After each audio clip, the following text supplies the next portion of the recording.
Et en fait, j'aperçois en fait au loin, donc j'étais paumée, hein, mais j'aperçois un berger qui est en train de rentrer ses bêtes. Et du coup, j'arrive et je me mets, en fait, littéralement, je me mets à chialer, quoi, j'en peux plus. Et j'avais juste envie qu'il soit, je pense, bienveillant, une écoute, ou voilà, un regard, je sais pas. Et en fait, donc j'arrive, je me mets à chialer, et il me dit, mais qu'est-ce que tu fais, quoi? Il me dit, tu viens d'où? Et je lui dis, bah, voilà, je suis partie de Briançon hier, voilà, là, j'ai fait 60 bornes aujourd'hui, j'en peux plus, quoi, je sais même pas où est le refuge, enfin, vraiment, j'étais en PLS. Et il me dit, mais on t'a forcé à faire ça? Salut à toutes et à tous, je vous souhaite la bienvenue dans un nouveau...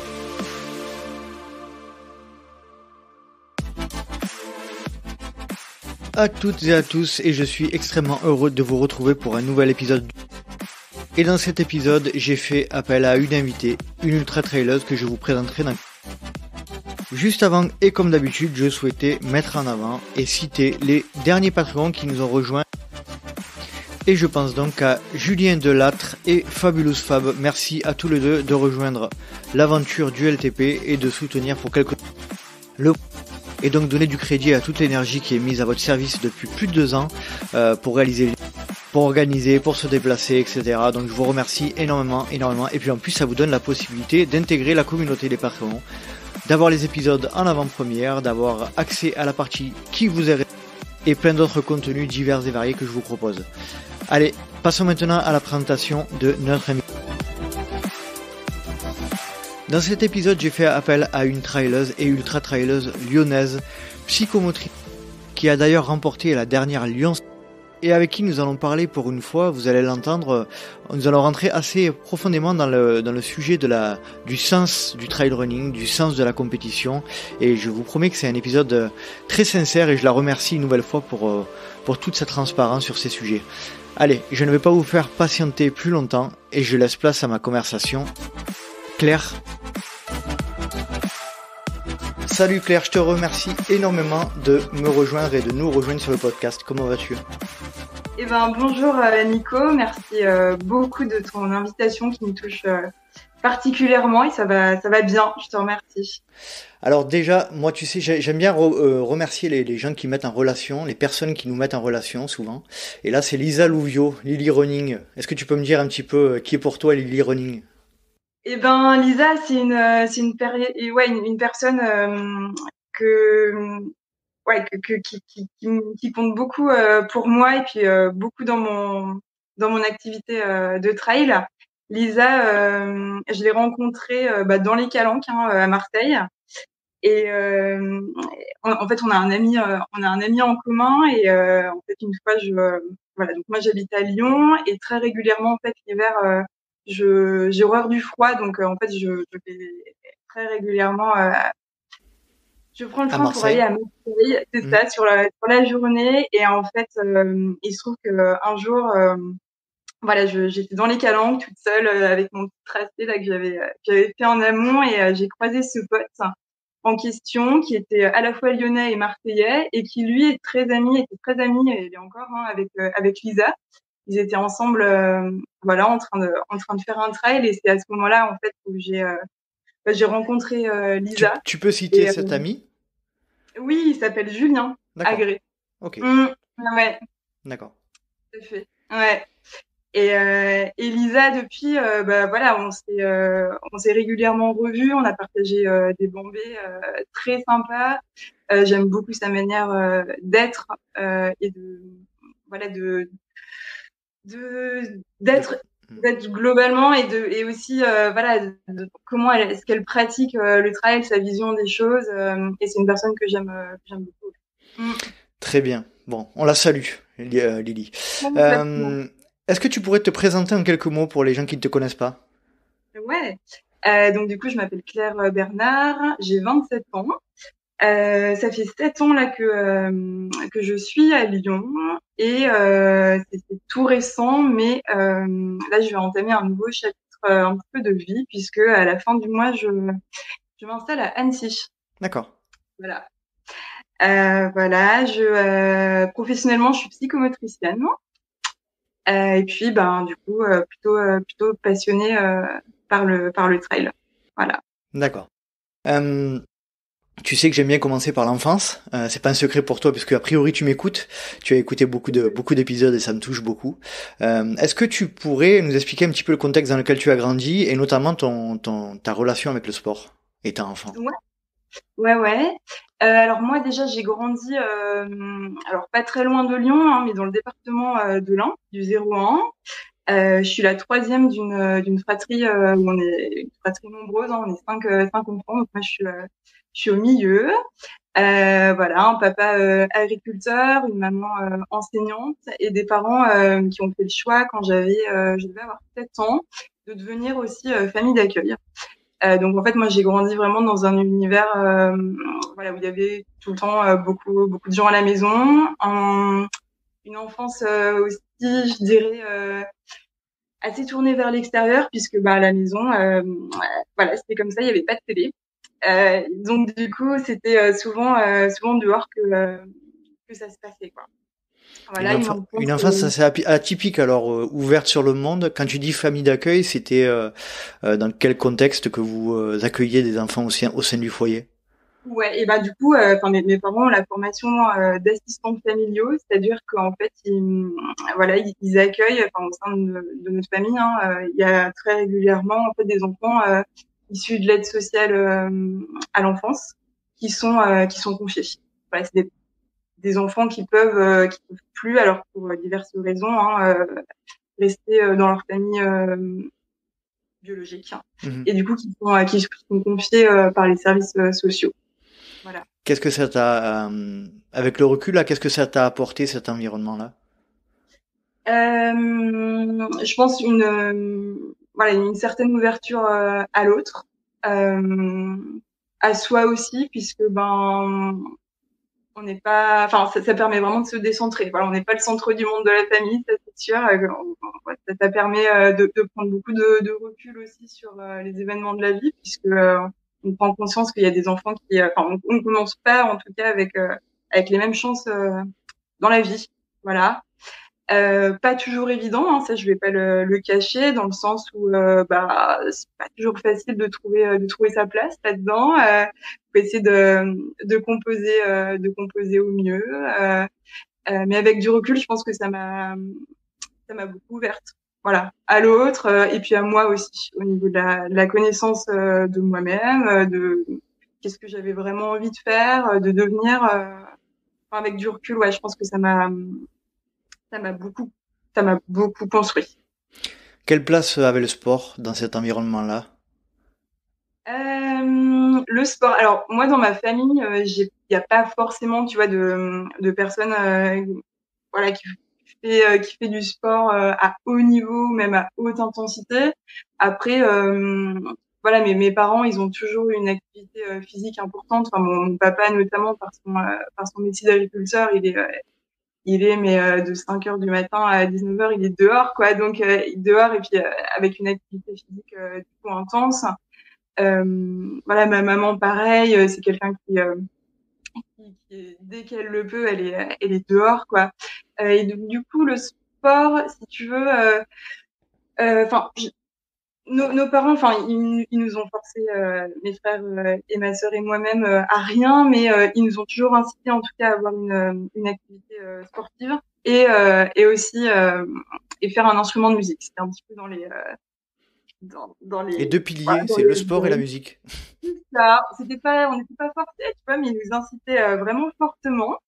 Et tu vois, du coup, moi, bah, voilà, depuis que je suis petite fille, j'ai toujours, pour le coup, bah, une activité sportive. Et puis, en parallèle, j'ai toujours fait de la musique. Voilà. Au niveau du sport, c'était quoi comme discipline que tu pratiquais? T'as pratiqué plusieurs Alors, sports différents?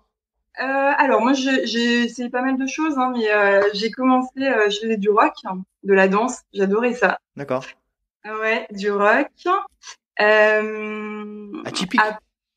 Ouais, un petit peu, ouais, ouais, petite fille, j'adorais ça. Le rock D'accord. sauté, le rock piétiné, voilà. Et en parallèle, je faisais de la flûte traversière, voilà. D'accord. Après, j'ai fait un petit peu d'équitation, ça a pas donné grand-chose. Non, j'ai pas vraiment accroché, donc ça a pas perduré. Après, j'ai fait de l'athlétisme.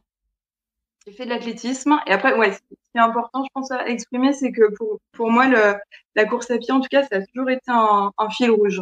J'ai des photos, voilà, de toute petite gamine, j'étais pieds nus, je courais. Enfin, moi, c'est toujours une activité, un mouvement, en tout cas, qui a fait partie de moi. Et si tu veux, en fait, j'ai fait de l'athlétisme assez rapidement, euh, mais sans du tout avoir d'ambition quelconque en termes ouais, de niveau à atteindre, pas du tout. Si tu veux, moi, j'allais à la clé, j'adorais retrouver mes copines. Et si tu veux, tu pouvais faire une compète en haute saison, on pouvait faire une compète tous les week-ends si on avait envie, quoi. Et moi, j'étais pas du tout, mais du tout dans ce délire-là, pas du tout. Il fallait au minima, tu vois, pour rester dans le club, il fallait en faire une par an. Ouais. Et moi, j'en fais une. Si tu veux, le côté compète, mais j'en avais vraiment rien à cirer et ça m'embêtait vraiment plus qu'autre chose. Après, du coup, voilà, c'était vraiment allier le plaisir de courir, le plaisir d'être avec, voilà, d'être avec les copains. Et puis en parallèle, moi j'ai des souvenirs, tu vois, ado, je pouvais faire, voilà, des journées où je me disais, je vais me faire une journée là, mais plein kiff quoi, une journée triathlon. Je partais le matin, j'allais me faire, je sais pas, je faisais peut-être 20 bornes, j'allais courir 2-3 heures. Après, je prenais mon vélo, j'allais à la piscine qui était à 30 km et je nageais 1 heure et je revenais. Et pour moi, c'était un vrai, voilà, je me sentais vraiment libre et vraiment vivre comme ça. Mais jamais vraiment en ayant quelconque chrono à remplir, à respecter. Voilà, je me souviens, c'est une époque, j'avais pas du tout de montre et je partais courir régulièrement. Tu vois, je savais pas combien de temps, je savais pas combien de bornes je faisais et j'en avais rien à tirer. Enfin, je m'en fichais complètement, quoi. Tu sais d'où ça te venait cette envie d'aller faire des virées comme ça? Parce que j'imagine qu'en étant adolescente, enfin, c'est rare d'avoir ce genre d'envie de manière euh, naturelle. Ça devenait bien de quelque part, ça. Bah écoute, peut-être. Voilà, c'est découvrir bah, le territoire, découvrir les alentours et puis se découvrir soi, quoi. Se dire que bah en fait dans un environnement et tu composes avec, euh, tu fais avec ce qu'on te propose et toi bah en fait tu comptes sur toi, quoi. Il y avait un côté comme ça et ça veut pas dire prendre des risques inconsidérés, mais c'est voilà quelque part bah en fait tu comptes sur toi, quoi. Tu comptes sur Voilà. toi, c'est intéressant. Ouais. Donc l'idée c'était quoi? C'était de que tu te retrouves confronté à la difficulté. C'était pour. Bah, tu vois, c'est même pas le mot de difficulté qui me vient, c'est juste, bah, tu vas faire ton expérience, quoi. Mhm. Tu vas, voilà, bah, ça m'a, je pense aussi, voilà, permis de prendre conscience que à chaque souci, à chaque crainte, en fait, bah, il y a toujours une solution, quoi. On s'adapte. Et en fait, je trouve que globalement, le sport, enfin, en tout cas, ma pratique, euh, très régulièrement, en fait, je fais ouais, je trouve que c'est une très belle métaphore avec la vie, quoi. Mhm. Enfin, la vie toute tranquille, paisible, où il n'y a pas de difficulté, en fait, ça n'existe pas.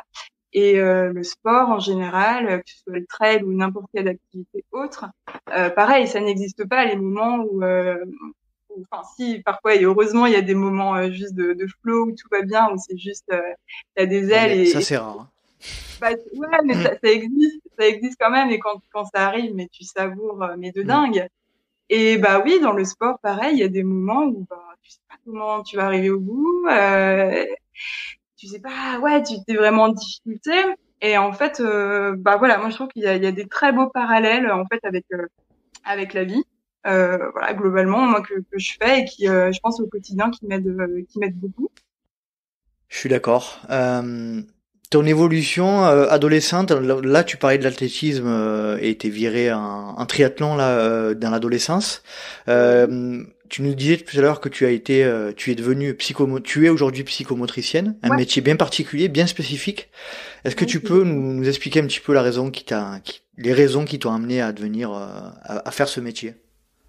Bah, si tu veux, dans le métier de, enfin, la psychomotricité, c'est une profession paramédicale qui considère vraiment le sujet dans sa globalité, qui s'adresse à tous les âges de la vie. Et en fait, comme son nom l'indique, en psychomotricité, on part du principe que les manifestations corporelles et puis la vie psychique de chaque personne s'influencent mutuellement, en fait, du fait d'un lien étroit entre le corps et l'esprit. Et si tu veux, en fait, c'est vraiment une manière holistique et globale d'envisager la personne. Et si tu veux, c'est à la fois très corporel et puis en même temps vraiment, on peut pas nier l'importance du mental, des émotions dans notre être, quoi. Et du coup, moi, la psychomotricité, ça m'est apparu un petit peu comme une évidence, quoi. Quelle formation tu as dû suivre pour devenir psychomotricienne? Et ben, pour être psychomote, faut faire 3 ans d'études Mhm. suite à un concours. En fait, selon les écoles, alors tu as certaines écoles où il faut passer par la première année de médecine. Tu as d'autres écoles où c'est par l'intermédiaire d'un concours. Voilà. Maintenant, ça a dû changer hein, avec Parcoursup notamment. Je crois que voilà, c'est un petit peu modifié, mais en tout cas, moi, j'ai intégré l'école de Lyon, qui est au sein en fait de la fac Lyon 1, la fac de médecine. Et voilà, du coup, j'ai fait mes études là-bas. Mm. Explique-nous si tu peux, en quelques mots, là, en quelques phrases, les intérêts de cette, je sais pas si on peut appeler ça discipline ou pratique, Ouais, ouais, ouais. de manière générale, et puis après un peu plus précisément dans le cadre du sport, par exemple. Ouais, ouais. Bah, tu vois, de manière générale, et quelle que soit la problématique psychomotrice ou l'âge du patient, le but du psychomotricien, c'est d'accompagner la personne à investir, on peut dire encore à habiter son corps, en fait, de manière la plus adaptée possible, tout en prenant en compte ses possibilités propres, ses limites et puis son histoire. En fait, un soin en psychomotricité, il permet de prendre conscience de son corps afin d'en faire un instrument d'expression et de communication en fait avec l'environnement. Voilà. Et Par après, exemple, si on le relie par rapport. ouais, bah si tu veux, alors des psychomotes qui travaillent vraiment dans le milieu du sport, j'en connais pas. Je pense qu'il y en a, mais c'est rarissime. Mhm. Après, moi, ce que je peux te dire, c'est que en fait, dans mon métier, bah, je vois beaucoup. Voilà. Enfin, après, on est tous des êtres psychomoteurs et en fait, dans le sport et dans le trail, il y a un rapport, voilà, à son corps, à son mental, qui est hyper important. Et c'est pour ça qu'en fait, enfin, voilà, dans la psychomotricité, je pense que le sport a toute sa place et vice versa, quoi. En tout cas, moi, je me sers beaucoup des apports de ma formation pour en tout cas envisager ma pratique dans le trail quoi. En fait, c'est vraiment voilà considérer la personne comme un tout, c'est-à-dire à la fois un être corporel et puis aussi psychique avec des émotions, avec une histoire, et essayer voilà d'investir son corps de la meilleure des manières possibles. Il me semble que c'est beaucoup utilisé dans le cadre des troubles autistiques aussi, notamment, il me semble, la psychomotricité. Tout à fait. Je vais te poser la question un peu large, mais c'est quel est l'aspect que tu préfères dans cette pratique? Plutôt l'aspect évolutif ou dans le traitement? Alors moi j'ai une appétence particulière en fait pour le soin en santé mentale, en service de psychiatrie. Là tu vois je me dirige vers un poste en psychiatrie adulte. Mhm. Parce que si tu veux, par exemple, une maladie mentale, que ce soit une dépression, un burn-out, une psychose, va souvent entraîner en fait chez la personne une difficulté à investir positivement son corps, à se mouvoir, à entrer en relation apaisée avec son environnement. Souvent, le corps, il est complètement désinvesti, dénigré, malmené. Mhm. Voilà. Et quand on est psychomote, quel que soit en fait un petit peu le lieu d'exercice, on se retrouve souvent en face de patients qui se disent voilà mal dans leur peau, mal dans leur basket, qui sont en colère contre leur corps. Voilà un corps souvent qui les a lâchés, qui les a trahis. En fait, c'est des mots qui peuvent vraiment souvent exprimer. Il y a grand nombre moi de patients que je rencontre qui sont incapables de se regarder, tu vois, dans une glace. Hein, Mhm. Et du coup, le but de la psychomotricité, et dans ce cadre-là, du coup, on dit que c'est de la thérapie psychomotrice, ça va être en fait de remettre du plaisir à être finalement avec soi-même, à expérimenter, à vivre des moments valorisants, positifs, pour peu à peu renouer en fait avec une harmonie corps-tête, quoi. Une harmonie générale, quoi. Ouais, c'est ça.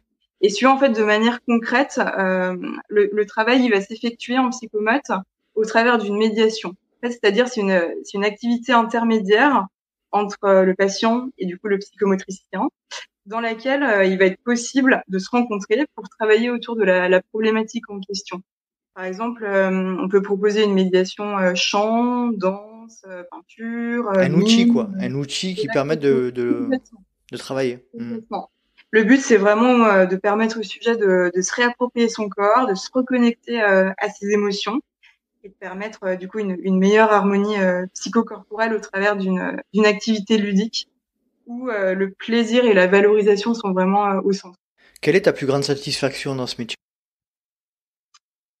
La plus grande satisfaction, je pense que c'est enfin, l'atout vraiment à avoir quand on est psychomote, c'est en fait, il faut être disponible à l'autre.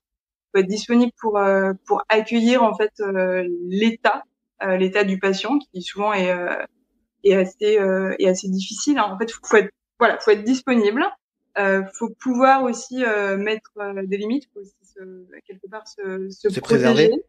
C'est ça, parce que tu peux pas, enfin voilà, tu peux pas prendre de plein fouet tous les éprouvés émotionnels qui parfois sont très très lourds. En fait, faut voilà pouvoir aussi garder une juste distance. Mhm. Je dirais que la plus belle des satisfactions, c'est quelque part réussir, ça peut paraître tout bête, mais en fait, vraiment à rencontrer la personne, c'est-à-dire essayer voilà, de choper vraiment là où elle en est, pour que à partir de ce moment-là, et ben on puisse voilà l'accompagner vers un mieux, quoi. Mhm. Mais en fait, voilà, quelle que soit la problématique, le patient que tu as en face de toi, si t'arrives pas pour quelque raison que ce soit, à rencontrer la personne, et ça peut mettre du temps à rencontrer justement une personne, hein, mais rencontrer vraiment, voilà, au sens vraiment global, tu peux, si t'arrives pas à rencontrer la personne, à percevoir là où elle en est, ce qui lui fait sens, et ben, tu peux pas travailler avec elle. Et parfois, la rencontre, ça prend du temps, et c'est ça qui est passionnant. Mais justement, quand ça peut se faire, et quand, du coup, bah, voilà, tu peux amener une personne à, voilà, juste être dans un rapport beaucoup plus serein avec elle-même, avec son corps, bah, c'est juste super gratifiant et c'est beau, quoi. Ouais. Super. Bon, merci d'avoir décrit de cette manière ton métier qui m'a l'air assez passionnant. Je ne connaissais pas du Ouais, tout, mais ouais, ça a l'air très très très intéressant et j'ai l'impression que dois beaucoup aider les personnes que tu suis. Pour en revenir au sport, ouais. est-ce que tu peux nous dire quelle était ta relation dans cette période d'adolescence, la jeune adulte, avec la nature, avec la Ouais, montagne, la forêt? C'était quoi pour ouais, toi? complètement. Bah, si tu veux, moi, en fait, j'ai beaucoup pratiqué de manière assez dissociée, faut le dire, en fait, la course à pied et la montagne. Dans le sens où, tu vois, gamine, très régulièrement, on allait en vacances à la montagne avec mes parents, en famille, on a très souvent randonné. Moi, pareil, dans cette période adolescente, régulièrement, 4-5 fois avec deux copines. On partait 5 jours, tu vois, en rando, se faire des traversées. On avait 14-15 ans, quoi. Mais toujours, voilà, de la montagne, moi, j'ai beaucoup pratiqué, mais en randonnée. Et j'ai toujours un vrai plaisir à découvrir ce milieu au travers de la marche. Et en parallèle, moi, ouais, comme je te le disais, depuis très longtemps, en fait, j'ai un vrai plaisir dans le mouvement de ce que ça procure finalement, le fait de courir. Sauf que voilà, la course, tu vois, moi, j'ai pendant très longtemps pratiqué voilà, sur du bitume ou alors sur des petits sentiers de forêt, mais jamais en montagne. Enfin jamais. Voilà. En tout cas, jusqu'à peu, pas du tout. Euh, Et et en donc, fait, ouais, le déclic? le déclic. Alors franchement, pour le coup, la rencontre avec le trail, si tu veux, j'étais pas majeure. Je pense que je devais avoir 17 ans. En fait, j'avais fait un stage de rando. C'est de la rando sportive, je me souviens, parce que c'était assez intense quand même. Tu vois, avec l'UCPA. Et donc j'avais fait un stage de rando du coup à Chamonix, à l'UCPA de Chamonix. Et en fait, il se trouve que c'était fin août. Et le dernier jour, donc le vendredi, on termine la rando au cœur de Chamonix. Et là, en fait, c'était le jour du départ de l'UTMB. Tu vois, c'était 16h, il me semble qu'on était arrivés. Donc, du coup, c'était peu avant le départ vraiment de l'UTMB. Et vraiment, en fait, je me souviens, mais avoir eu un sentiment, mais limite tu vois, de rejet. Je me suis dit, mais c'est qui ces gens? C'est quoi ce truc, quoi? Pourquoi? Là, ah ouais, non, mais vraiment à dire, mais c'est n'importe quoi. Enfin, je les voyais, voilà, là, je me disais, mais qu'est-ce que cet accoutrement, tu vois, avec leurs grandes chaussettes et tout. Mais c'est un spectacle. Enfin, je me disais, mais ils vont courir là toute la nuit. Alors déjà, ils vont rien voir. Ils partent comme ça faire 170 bornes. Et vraiment, je me souviens avoir eu ce truc, enfin, mais n'importe quoi. Enfin, Incompréhension totale du truc. complètement. Et en fait, ma grande question, c'était, enfin, pour moi, c'était pas possible de pouvoir profiter de la montagne en courant. Pour moi, c'était impossible. Et en fait, enfin, vraiment ce truc à me dire, mais jamais de la vie, moi, je fais ça. Enfin, et vraiment, ça m'attirait pas du tout. Bien que, tu vois, c'est assez étonnant, hein, mais bien que, du coup, ça lie vraiment deux activités qui étaient au cœur de ma vie. Hein. Mais pour moi, c'était impossible. C'était impossible. Donc c'est ce moment-là alors c'est pas ce moment-là qui te donne le déclic, puisque en l'occurrence c'était plutôt l'inverse. Oui. Donc j'aimerais que tu ailles un peu plus dans le détail. Tu avais Voilà. quand même une bonne expérience des efforts d'endurance tu parlais Oui. de tes sorties triathlon. Mais alors le moment où tu te dis, bon, tu bascules du rejet à la pratique, C'est ça. c'est quand? Et ben en fait, si tu veux, figure-toi que après cet été où j'ai fait du coup mon stage à l'UCPA de Chamonix, en fait tous les étés de ma vie d'étudiante, en fait pendant quatre étés, j'ai travaillé à l'UCPA, mais à Serre-Chevalier. Voilà, voilà, je travaillais là-bas et si tu veux, bah il se trouve que dans ce centre, il y avait des stages de trail. Et moi, tu vois, les premiers jours, quand j'arrive là-bas, bah voilà, je fais mon petit train-train, je vais courir sur le bitume. Alors c'est assez recheux là. Et puis bah je passe mes jours de congé, mais je pars à 5 heures du mat et en fait je pars. Mais voilà, passer la journée en montagne à randonner et pour mon plus grand plaisir. Et en fait, tu vois, il y avait des moniteurs de trail en fait, ouais, qui m'observaient. En fait, à me dire mais c'est qui s'illuminait quoi. Et en fait, rapidement à me dire mais pourquoi tu tentes pas le trail quoi. Enfin, c'est bête, c'est vraiment ça te plairait mais de fou. Et en fait, bah tu vois, je me suis un peu prise au jeu. Je me suis dit bon bah ouais, je vais aller essayer sur un jour de congé. Et là, bah ça a été c'était le coup de cœur. Enfin, j'ai rencontré des gens dans les groupes que j'ai pu rencontrer, mais des gens absolument juste très sympas. J'ai souvenir d'avoir beaucoup ri et puis surtout de considérer que bah si tu peux vraiment prendre du plaisir en courant sur des petits singles de montagne, des sentiers un peu techniques ou pas, mais que si le plaisir il était possible. Et en fait, bah c'est là que t'as basculé. Si tu veux, après ce premier été à Sercheux où bah si j'ai vraiment craqué pour le trail quand je suis revenue à Lyon. Voilà, j'ai basculé, je me suis inscrite dans un premier club et puis ben voilà, moi qui étais pas du tout compétitrice et je sais pas honnêtement si je le suis aujourd'hui, mais en tout cas voilà, rapidement je me suis pris au jeu et à mettre des dossards et voilà, c'est à partir de là vraiment. Raconte-nous ton premier dossard en trail, du coup, c'était dans quelles circonstances, sur quelle course? Le premier dossard en trail. Alors, je crois que c'était une course, bah oui, si c'était la Sainté, tu vois, une course de la Saint-Élion, la Sainté Sprint, un petit enfin le format de 23 kilomètres là, qui part de Soucy-en-Jarret et qui peut faire arriver à Lyon.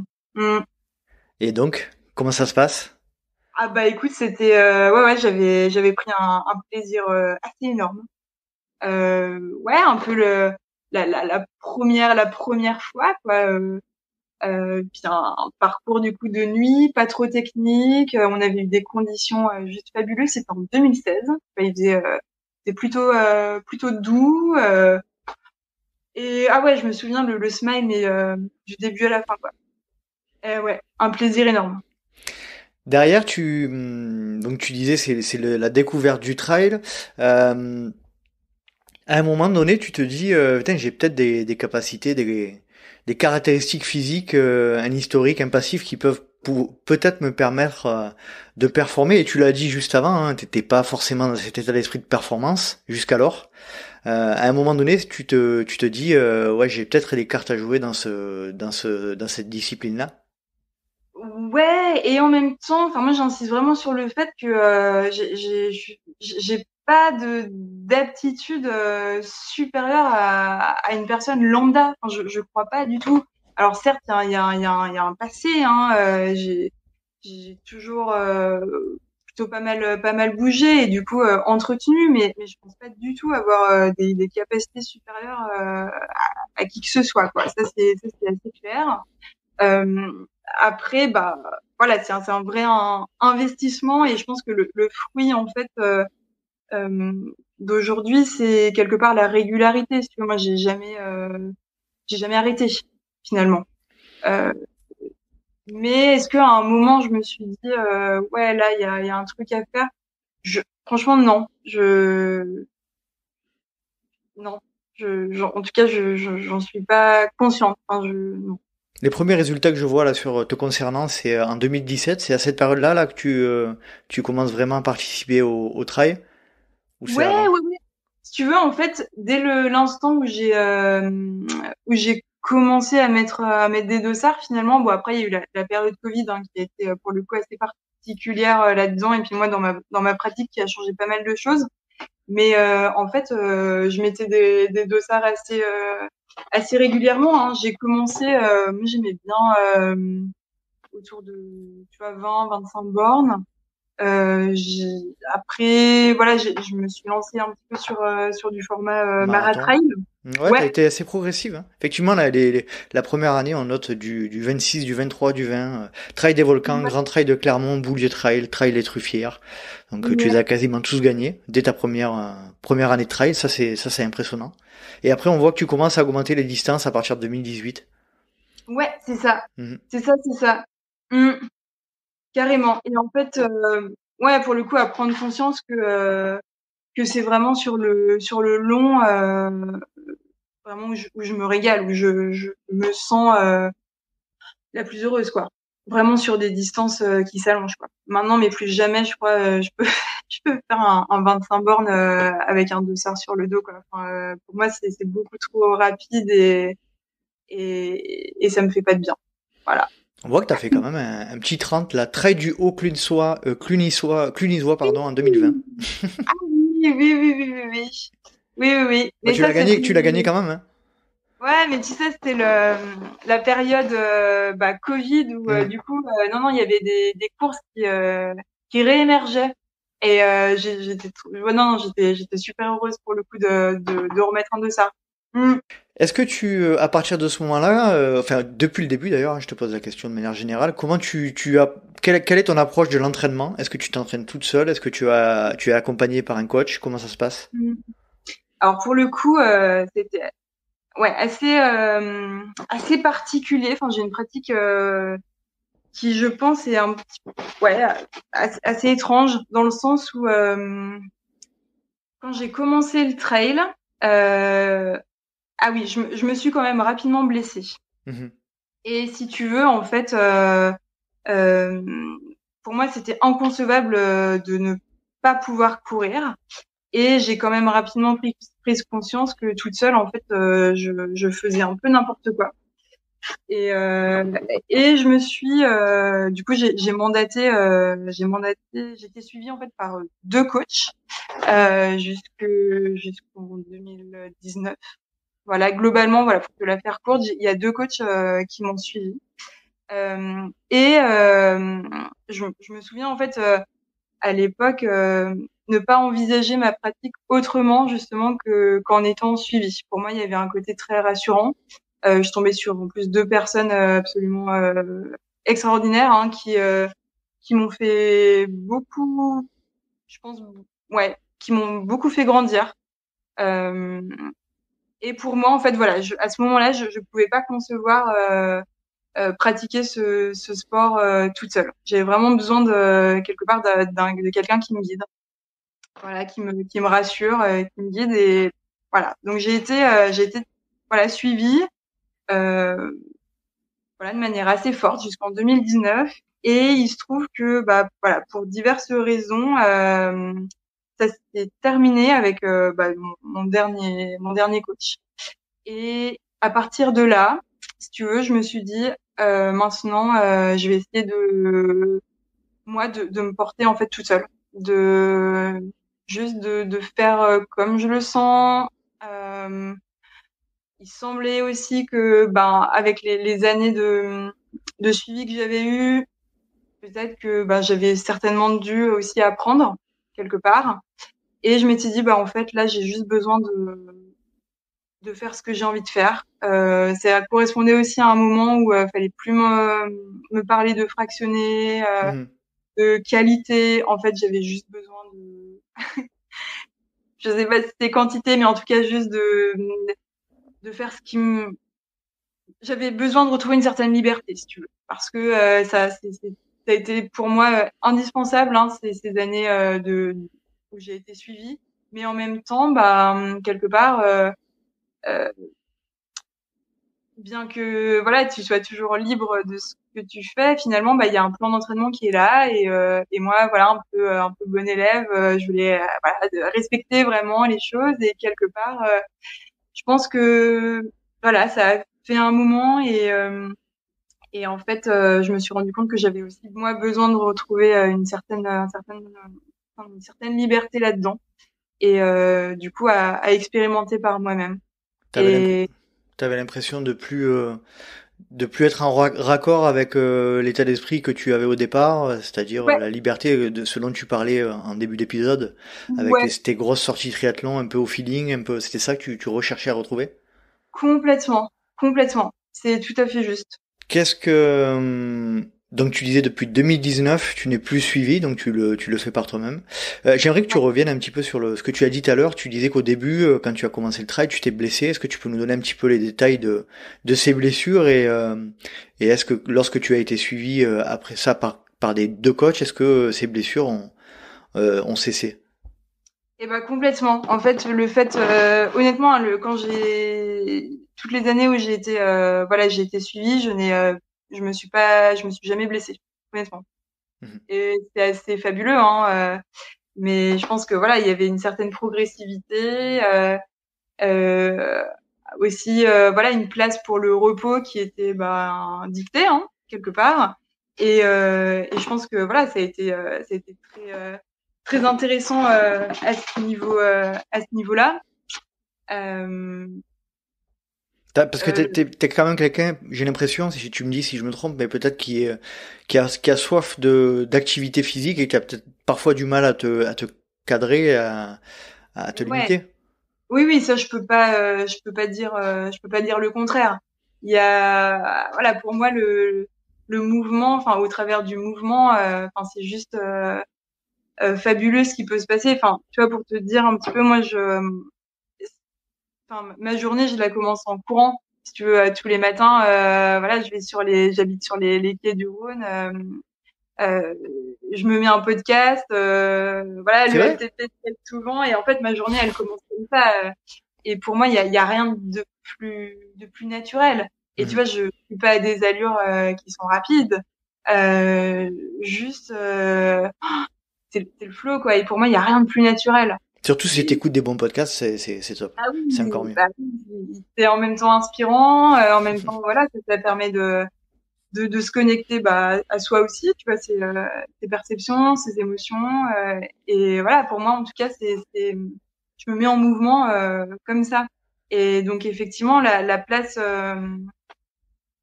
bah, pour le coup, je pense que je suis assez à l'écoute de mon corps. C'est-à-dire que si j'ai mal quelque part, je vais pas me forcer à courir, ça c'est sûr. Mais par exemple, tu vois, je vais aller nager. Voilà. D'accord. Donc quand même, malgré tout, à l'écoute de ton corps,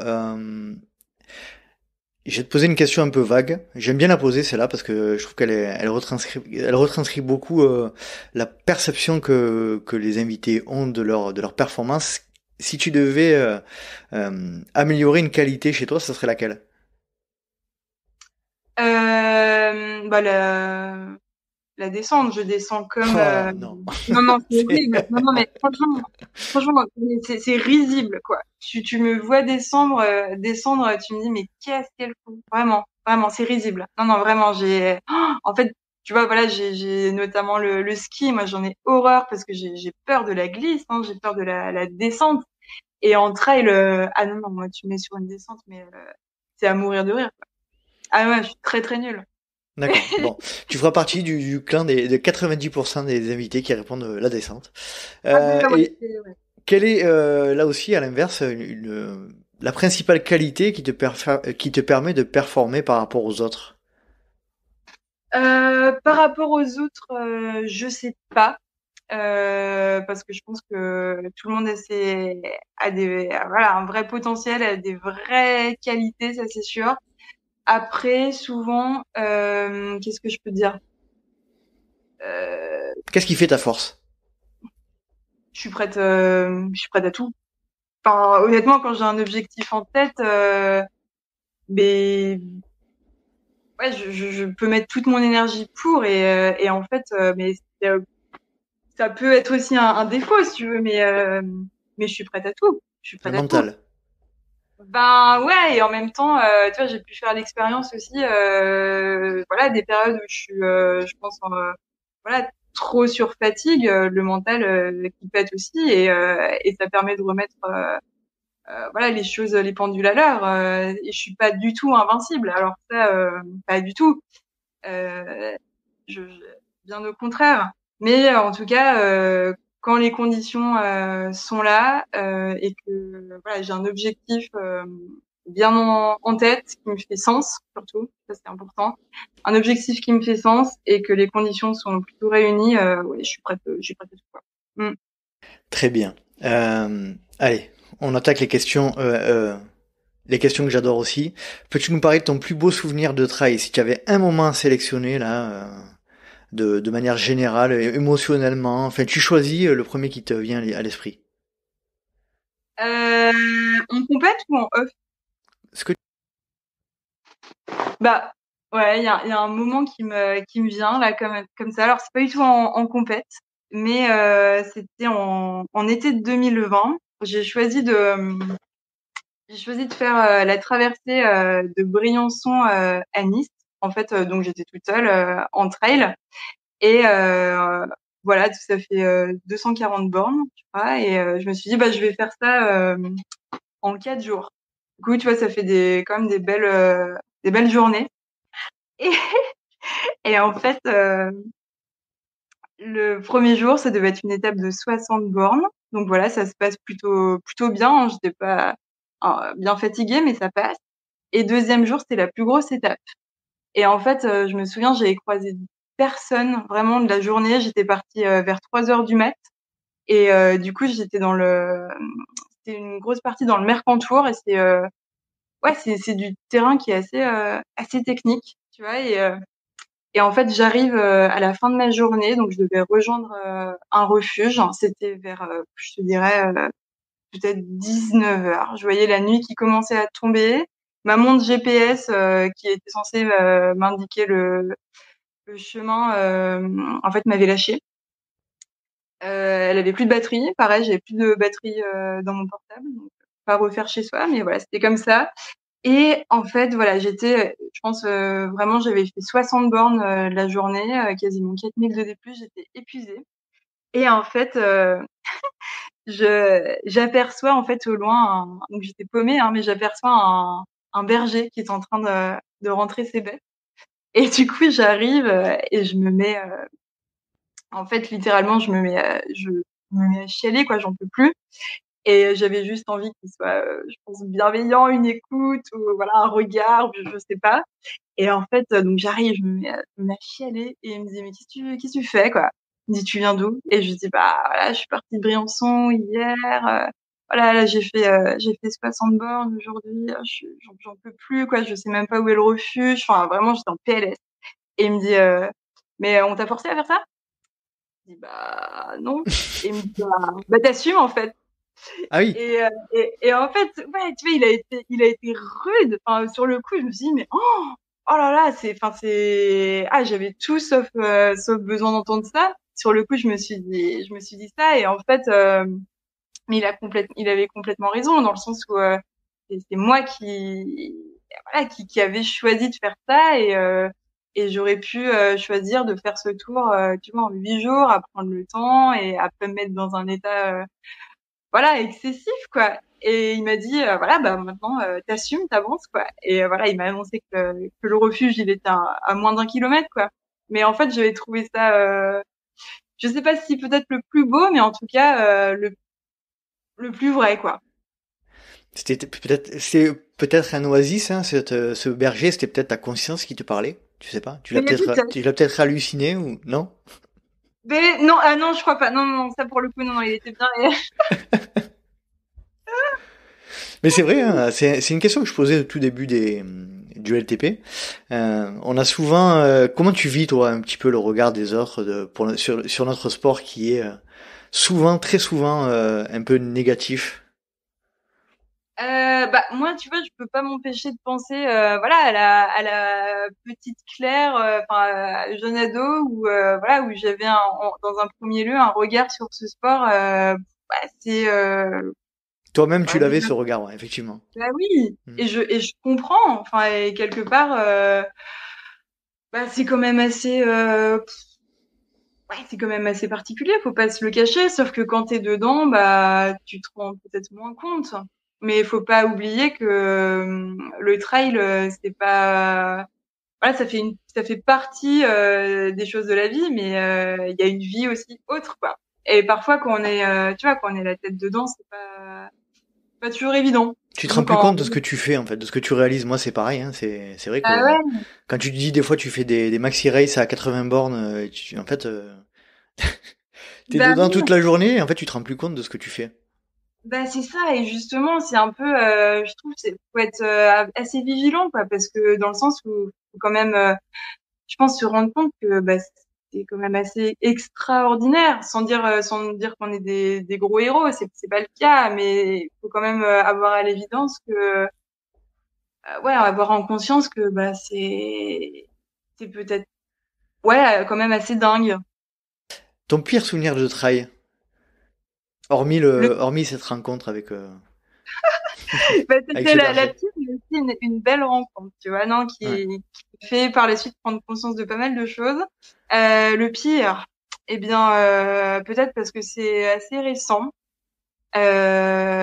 Écoute, en janvier, euh, j'ai fait le trail de la Galinette. La Galinette, hein, qui est un trail dans le sud. J'y étais. T'y étais? J'y étais. Ah, Oui. bon. Tu, tu l'as fait ou Non, non, t'étais j'étais là-bas pour accompagner le club que nous encadrons avec Satelet. Qu'on salue Ah, d'ailleurs. super, Voilà. super, super. Bah écoute, alors voilà, moi j'aime beaucoup, comme j'ai pu le dire, hein, j'adore m'entraîner dans le sud et j'aime beaucoup cette région, cette région. Pareil, sur ce trail de la Galinette, des bénévoles et une organisation juste fabuleuse. Mais si tu veux, ben voilà, moi ça correspondait à un moment début janvier, à un moment où c'était compliqué pour moi pour plusieurs raisons. Euh, et, voilà, mentalement, j'étais pas du tout fraîche.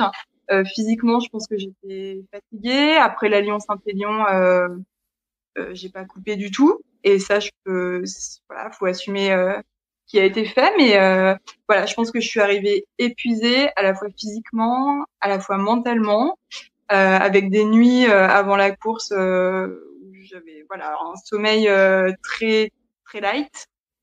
Euh, Et pour moi, ça a été une course. Alors ça peut paraître assez fort comme mot, mais c'était l'enfer. En fait, du kilomètre 1 au kilomètre, je te dis 47.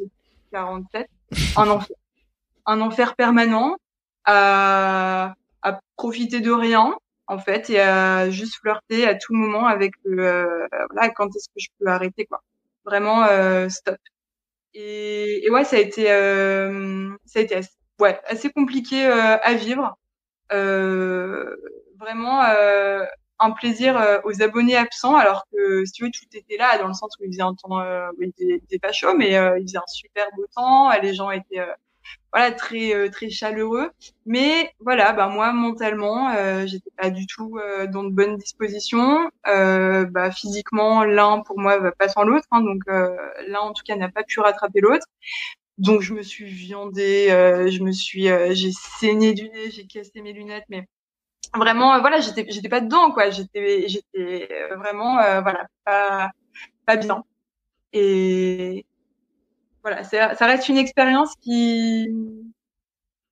ouais, qui a pas été du tout agréable. Mais voilà, sans doute elle a apporté des choses, hein. Alors Mais justement, tu penses qu'elle t'a apporté cette expérience? Qu'est-ce que tu vas en retirer? bah, je pense que ça remet un petit peu à sa place et C'est-à-dire, bah, tu peux bah, développer. c'est-à-dire que non, mais dans le trail et comme dans la vie, enfin, quand tout va bien tout le temps, en fait, ça n'existe pas. Enfin, et là, effectivement, voilà, c'était une période, moi, de vie compliquée où peut-être j'aurais dû m'abstenir hein, de faire cette course. Et Tu le sentais, ça, que t'aurais dû t'abstenir?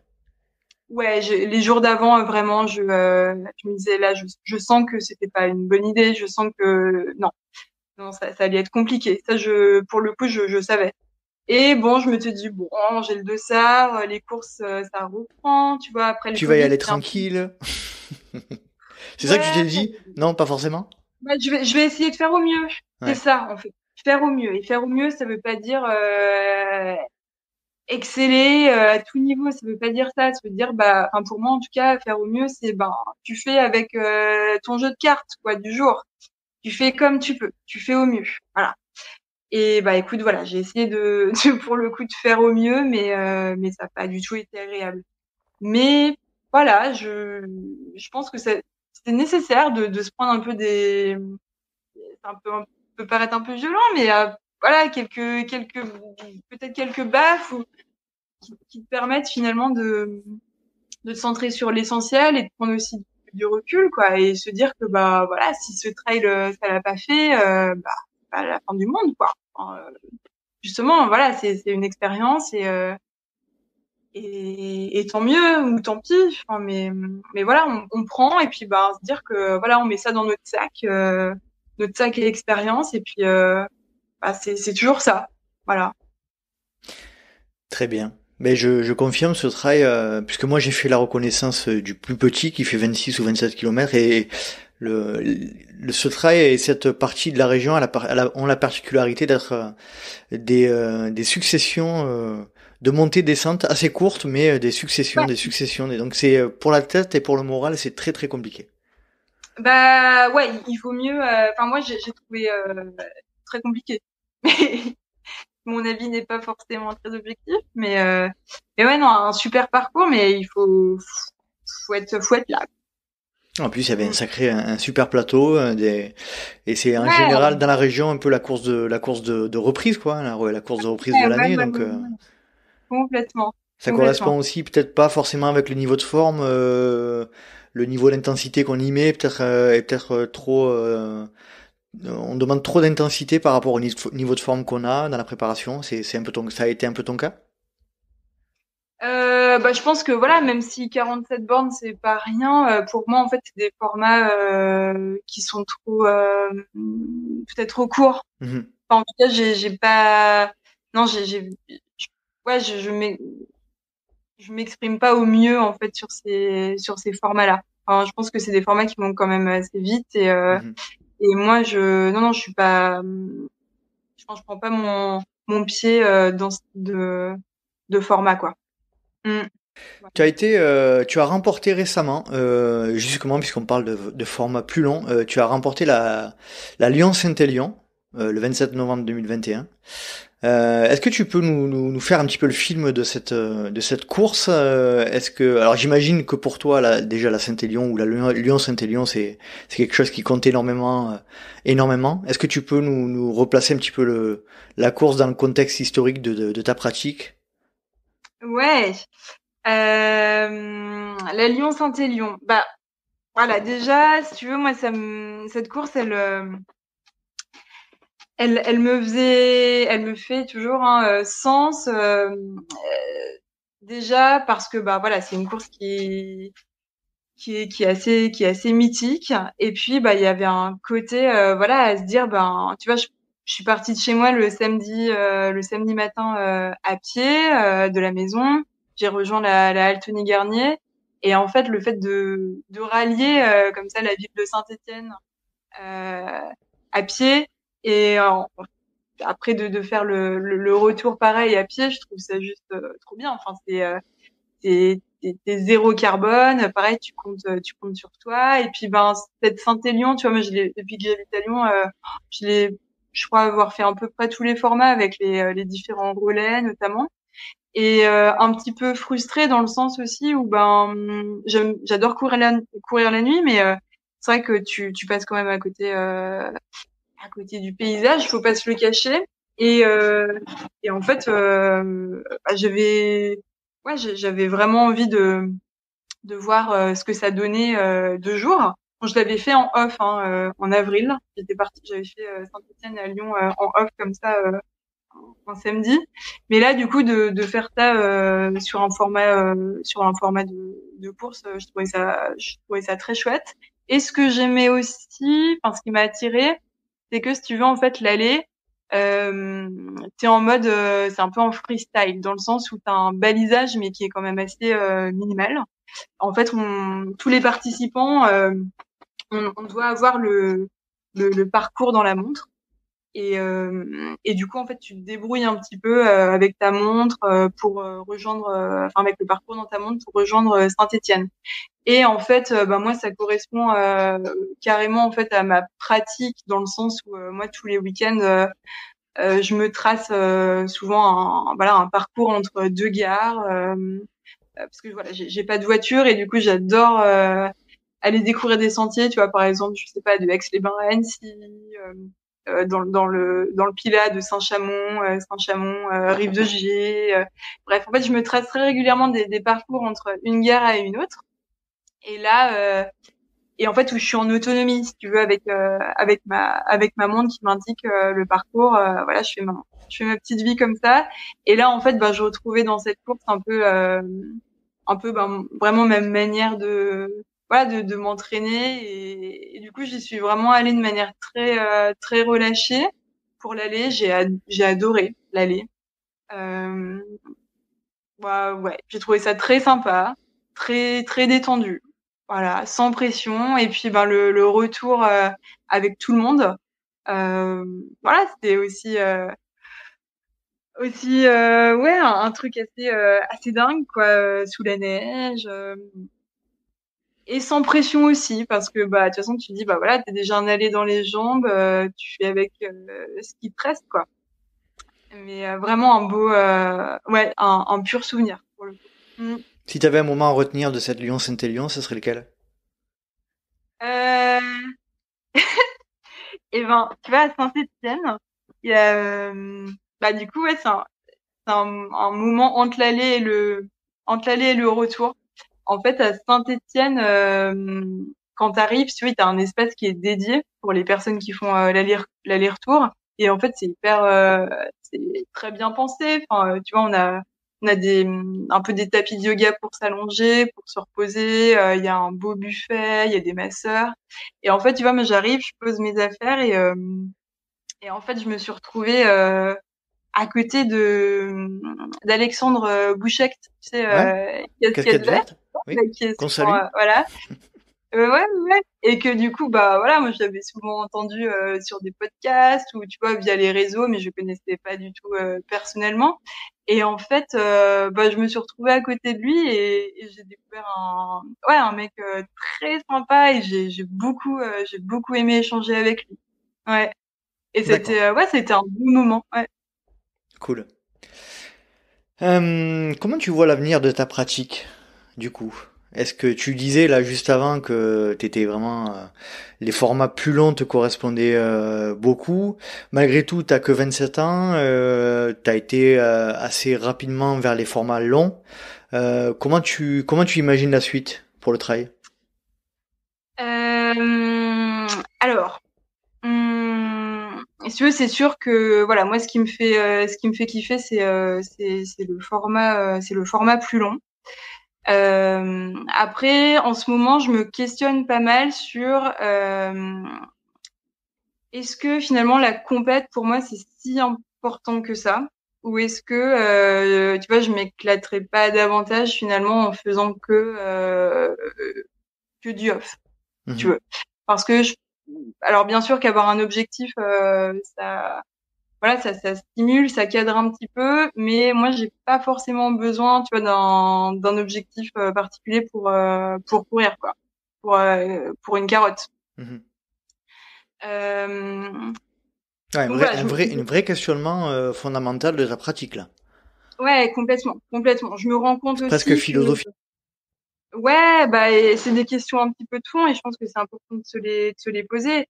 Après, je prends conscience aussi du fait que si tu veux, en fait, c'est hyper important d'être entouré, d'être bien entouré.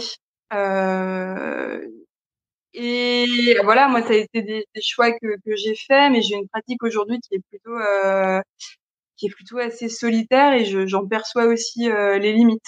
Si tu veux, faut pas se cacher aussi que voilà, c'est un vrai investissement au quotidien.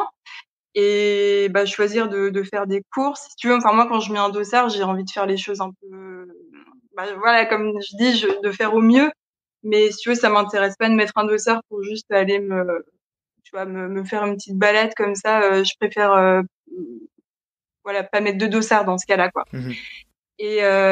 Et du coup, en fait, je me rends compte vraiment que, voilà, pour envisager un petit peu peut-être la performance ou la progression, bah, faut, l'entourage en tout cas et le fait d'être bien entouré, c'est important. Moi, je pense que c'est un petit peu ce qui me fait un petit peu de défaut aujourd'hui. Et ça correspond aussi à des choix que j'ai faits. Hein, et voilà, j'assume. Mais en tout cas, ça me questionne pour la suite, si tu veux. Est-ce que tu peux, je suis désolé d'insister, mais est-ce que tu peux préciser un petit peu ce que tu dis par rapport à l'entourage? Tu sens que tu t'es éloigné de plus en plus de ton entourage, des gens qui sont autour de toi, c'est quoi la problématique? Ben, si tu veux, quand tu prépares une course, tu le sais, enfin, il y a un vrai investissement, voilà, physique. C'est voilà, des entraînements. Moi, tous les week-ends, enfin, je les passe globalement sur les sentiers à m'entraîner. Enfin, quelque part, voilà, là, je suis plus dans un club. Euh, et, et en fait, enfin, seule à porter ça, enfin, voilà, de manière autonome. Tu vois, j'ai pas de team ou de sponsor ou quoi que ce soit, quoi. Et si tu veux, bah, c'est pas rien à porter, en fait. Voilà, il y a tout l'aspect logistique autour des courses. Et puis, voilà, encore une fois, bah, oui, le trail, ça fait partie de la vie. Et en même temps, c'est pas que la vie. Et en fait, quand t'es, voilà, complètement plongé dedans, bah, tu peux aussi un petit peu, voilà, t'éloigner des choses qui font partie quand même de la vie. Tu Et moi, t'es coupé excuse-moi de te couper encore une fois, tu t'es coupé c'est- des choses fondamentales d'après toi? bah, couper, je sais pas, mais c'est sûr que bah, je peux pas mentir dans le sens où il y a des activités que j'investis beaucoup moins, des activités qui auparavant, voilà, m'étaient essentielles, que maintenant, bah, voilà, j'ai un petit peu tout tourné autour de la course à pied et j'en perçois les limites aussi. Après, c'est toujours un équilibre. qui est pas toujours évident à trouver, quoi. Et en fait, c'est le bénéfice à se dire, bah, qu'est-ce que, voilà, la compète, justement, qu'est-ce que ça amène? Est-ce que ça, voilà, est-ce que ça, quelque part, ça vaut le coup, quoi. Moi, c'est, voilà, je peux pas le cacher. Enfin, c'est des questions qui en ce moment voilà, enfin, qui me font réfléchir, ouais. D'accord. Ouais, une vraie remise en question de ta pratique. Ok, très bien. Bon, mais merci de te livrer sur ce point-là. Je pense que tu dois pas être la seule, hein, notamment cette période post-Covid là où il y a eu pas mal de projets off là. Je pense notamment à Aurélie, une fidèle Patreon là qui est un peu Ouais, dans cette optique-là, qui disait qu'elle avait ouais. plus trop envie en ce moment de s'engager de prendre des dossards. Le Covid a été aussi un élément pour toi un peu perturbateur dans cette optique-là? Perturbateur, je dirais pas ça. Je te dirais que moi, Révélateur? euh, ouais, dans le sens où, euh, tu vois, notamment la période, alors attends, ça devait être en gros, de mars, ouais, non, même avant, janvier 2021 ouais, à juin 2021. C'était une période où j'ai fait, bah, du coup, tu vois, il y avait pas du tout de compétition. Et c'était une époque où vraiment j'ai ressenti, mais la première fois depuis que je pratique la course à pied, quoi, je crois, un état mais de flow. Si tu veux, c'était absolument fabuleux au niveau des sensations que je pouvais avoir. Et du coup, j'avais pas cet aspect compète parce que finalement, tu vois, je me projetais un peu sur rien, sur pas grand-chose. Juste, bah voilà, tu cours, tu vas où tu veux. Je me traçais des trucs, voilà, dans les alentours parce qu'on ne pouvait pas aller très loin non plus. Mais du coup, j'ai le souvenir de, malgré bah voilà toutes les règles qui étaient imposées par cette période, en fait, avoir, enfin me sentir très libre dans ma pratique et dans un état de bien-être énorme. Mhm. Voilà. Et ouais, ça a été du coup des mois où j'ai fait voilà, j'ai énormément couru. Bah aussi parce que bah il y avait tous les tu vois tous les à côté il y avait plein d'activités autres qu'on ne pouvait pas faire, aussi des rapports sociaux qui étaient assez limités hein, autour des groupes et moi quelque part ben voilà, je me suis aussi retrouvée dans cette pratique-là. Mais ouais, ça a été, en tout cas, moi, le Covid, les mois où il n'y avait pas de compétition, ça a été pour moi, en tout cas en termes d'entraînement, c'était c'était génialissime. On a l'impression à t'écouter quand même que la pratique du trail de manière libérée, entre guillemets, sans le cadre, te correspond plus et ça rejoint ce que tu disais au tout début, c'est-à-dire que tu n'avais pas initialement l'esprit de compétition et peut-être que ouais aujourd'hui t'es à la croisée des chemins. Après voilà, je veux pas faire de la psychologie de bas étage, mais peut-être t'es Non, aujourd'hui à la non, croisée mais à la croisée des chemins dans ta pratique sur cet aspect-là quoi. ah mais je te rejoins complètement. Je te rejoins complètement et je pense que t'as vraiment raison. Tout à fait. Je ouais ouais. Mm. Comment tu vois ton année 2022 en termes du coup de course alors? Est-ce que tu peux nous en Ouais, dire un peu alors plus? ouais, juste avant Ouais. à notifier, si tu veux, moi dans je te disais que effectivement j'ai plus de coach et j'ai une pratique qui est assez qui est très autodidacte, mais il y a quand même, si tu veux, deux personnes pour moi. Alors, peut-être le terme de mentor, c'est un peu fort, mais en tout cas deux personnes euh, qui sont, en tout cas aujourd'hui dans ma pratique, qui sont des piliers.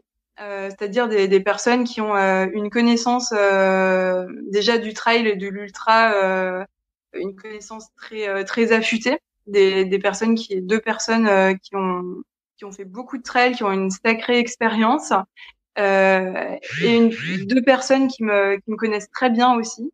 Et si tu veux, en fait, pour moi, je peux pas dire que je suis complètement, voilà, complètement seule dans ma pratique à prendre des décisions, etc. Des personnes que je sollicite très régulièrement quand je doute, voilà, en termes d'entraînement, je sais pas comment vraiment gérer les choses. C'est deux personnes vraiment ressources. Voilà. Si tu peux les citer, si tu veux les citer, Ouais, n'hésite pas, ouais, sinon. ouais, complètement. Et il y a Julien Agret, notamment, donc notre pote en commun avec Lisa, et Nicolas Bier, qui a fait énormément d'ultra, qui a un sacré niveau et qui est pour moi vraiment une vraie ressource. Voilà. D'accord. Mm. Ben merci beaucoup d'avoir partagé ce ressenti et ces questionnements que tu te poses aujourd'hui. Je vais quand même te poser la question si tu avais des rêves de course, de gagner des courses ou de gagner des trails particuliers. Ouh là là, gagner, ça serait, je pense, un doux rêve.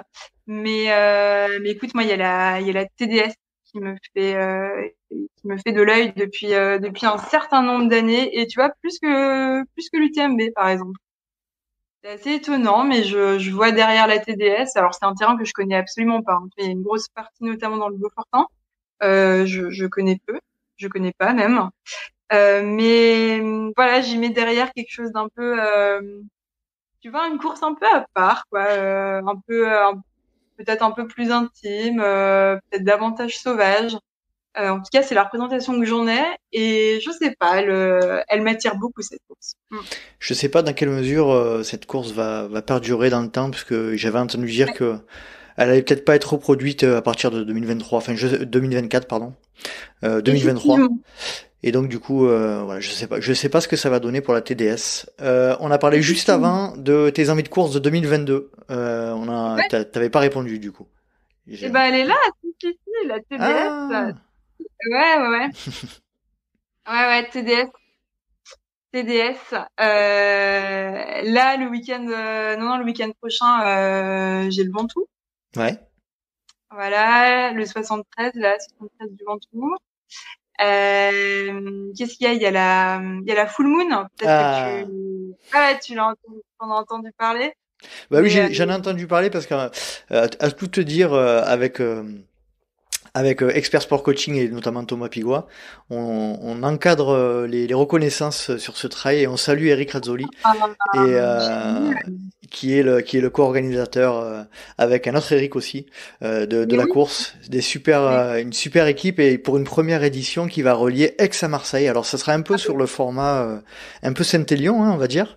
ah Euh, ouais, carrément. hmm. Ouais. J'adore le concept et tu vois, j'ai fait justement avec Lisa, avec Lily Slowly, Lisa Louvion, on a fait une partie, tu vois, en off comme ça de la reconnaissance, hein. Et c'était super. Et je pense que ça va être, ça promet d'être voilà, une belle course. Mm. Cool. Euh, on arrive tranquillement à la fin de l'épisode. Est-ce que tu pourrais me donner une recommandation pour le podcast? Qui te viendrait à l'esprit et qui aimerais-tu entendre dans le LTP? Ouais. Eh bien, je pense à plusieurs personnes. Bah ouais, je te dirais notamment mes deux mentors là, Nicolas Bier, qui je pense apporterait des choses très intéressantes. Nicolas Bier, Julien Agret, du coup notre pote en commun avec Lisa. Et puis je pense aussi quelqu'un que j'aimerais bien entendre, peut-être, je sais pas, je l'ai jamais entendu chez toi, Lucie Jamsin. Ah, elle est passée dans le podcast de Nolio avec Ah bah oui, complètement. Oui, oui, oui, Hugo avec Hugo. il y a quelques semaines. Oui, Ouais. tout à fait. Ouais, ouais, Lucie ouais. Jasmin, Et Jamsin, ouais, ok. ouais, c'est quelqu'un qui m'inspire beaucoup. Et je Très pense bien, que ça peut être. Ouais. c'est noté. Mm. C'est noté, c'est noté. Est-ce que tu souhaiterais évoquer un dernier sujet ou faire passer un message avant d'arriver aux questions rapides? Euh, Peut-être un message dans le sens où, alors, ça veut pas dire faire n'importe quoi, prendre des risques inconsidérés. Mais moi, j'aurais envie de dire, ne pas hésiter de faire ce qui te fait peur. Parce que ouais, très souvent, moi, quand je discute avec des copines ou même tu vois, des filles, souvent des filles, hein, tu vois, que je croise sur les courses ou sur les événements, des nanas qui disent ah non mais moi jamais je suis capable de faire une telle distance ou jamais je suis capable tu vois d'aller toute seule là d'aller courir toute seule. Et en fait, je pense qu'il y a énormément de barrières qui sont qu'on peut s'auto-mettre et quelque part je me dis ah c'est dommage quoi. Il faut quand il y a quelque chose qui fait envie, qui fait sens, ça vaut le coup d'essayer quoi. Parce que tant que t'as pas essayé, tu sais pas ce que ça peut donner, tu sais pas vraiment ce dont tu es capable quoi. Et si t'as l'envie, si ça te fait sens, mais il faut y aller. Très bien, message passé. Quel beau message. Si vous pensez que c'est impossible, faites-le pour vous prouver que vous aviez tort. Allez, on passe aux questions rapides. Tu es prête? Allez. Plat favori après la course? Alors c'est un plat bizarre, mais et moi je rêve d'un énorme plateau de fruits. Plateau de fruits. Ah ouais, mais un truc de dingue. Des fruits, tu veux. Du raisin, du melon, des fraises. Ah ouais, je dégomme tout. Vraiment après une course, vraiment ça je prends tout quoi. D'accord, très bien. Ouais. Boisson favorite après la course? Un bon jus, tu vois, genre un bon jus de raisin. D'accord.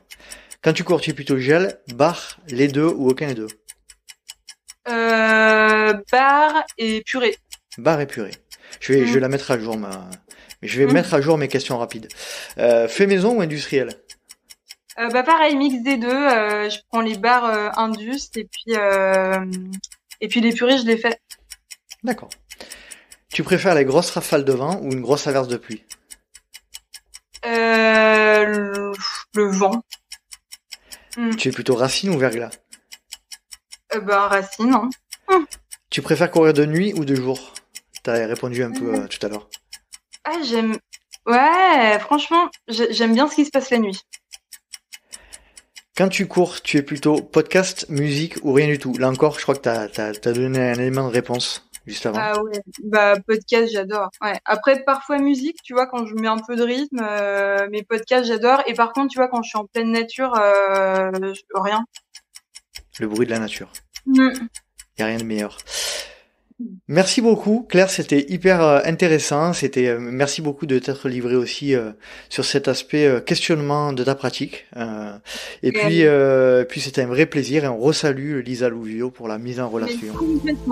Complètement. Bonjour et merci à elle et merci à toi, Nico. Avec un très grand plaisir. Si tu veux bien, on continue la conversation 10 petites minutes pour les soutiens Patreon qui me soutiennent depuis longtemps déjà et puis qui le méritent bien. En tout cas, je te remercie énormément Claire et puis à très vite. Merci beaucoup Nico.